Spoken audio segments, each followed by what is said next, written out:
Bien chers amis de Café Évangile, alors Jésus leur demanda, pour vous, qui suis-je? Alors Pierre prit la parole et dit, le Christ est le Messie de Dieu. Mais Jésus avec autorité leur défendit vivement de le dire à personne et déclara, il faut que le Fils de l'homme souffre beaucoup, qu'il soit rejeté par les anciens, les grands prêtres et les scribes, qu'il soit tué et que le troisième jour il ressuscite. Bien chers amis, hier c'était Hérode qui cherchait à voir le Christ par pure curiosité. Il était curieux de le voir parce qu'il écoutait parler de lui, il écoutait parler de ses réalisations, de comment il agit avec autorité et pouvoir. Et comme Hérode est roi, écoutez qu'il y a un autre qui agit avec autorité et pouvoir. L'ami a pensé beaucoup et donc il voulait voir le Christ. Il avait cette curiosité. Des gens qui cherchent à voir Dieu par curiosité. Mais aujourd'hui, force est de constater que la question que le Christ pose à ses apôtres vient corriger cette perspective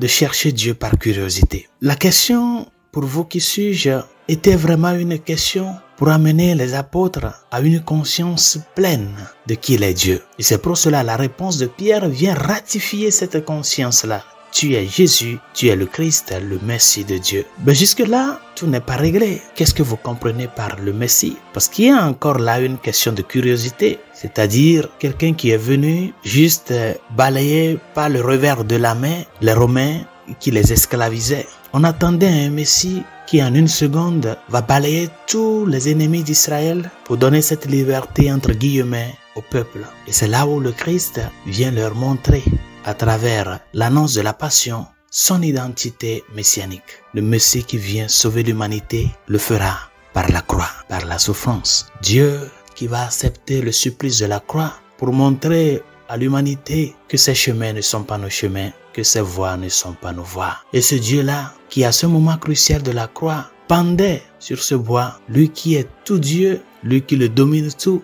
va à un moment donné demander de l'eau à l'homme. J'ai soif. Chers amis, quel Dieu tu suis? Quel Dieu tu adores? C'est-à-dire, quelle est ta conscience du Dieu chrétien? Celui que tu suis. Si nous oublions que notre cheminement chrétien est déjà marqué par le sang, par la souffrance, si nous oublions cela, nous aurons aussi à perdre de vue comment doit être notre cheminement à la suite du Seigneur. Il est venu te sauver. Il l'a fait. Il l'a accompli jusqu'au bout.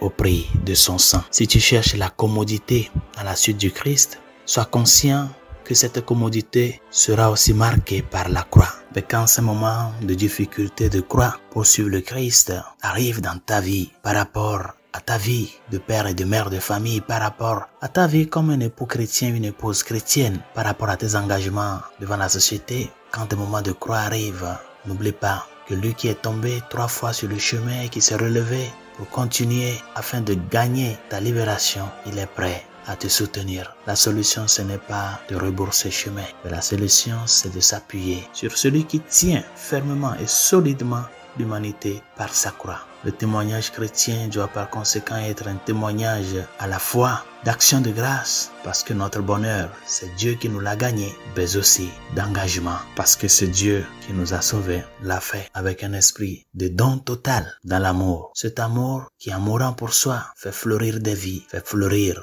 l'espérance, appuyer notre vie en cet amour-là et avancer avec les yeux fixés sur le crucifié qui, par sa mort et résurrection, a donné à l'humanité la certitude de la vie éternelle. Que sa grâce nous y est. Bonne journée. Dieu vous bénisse.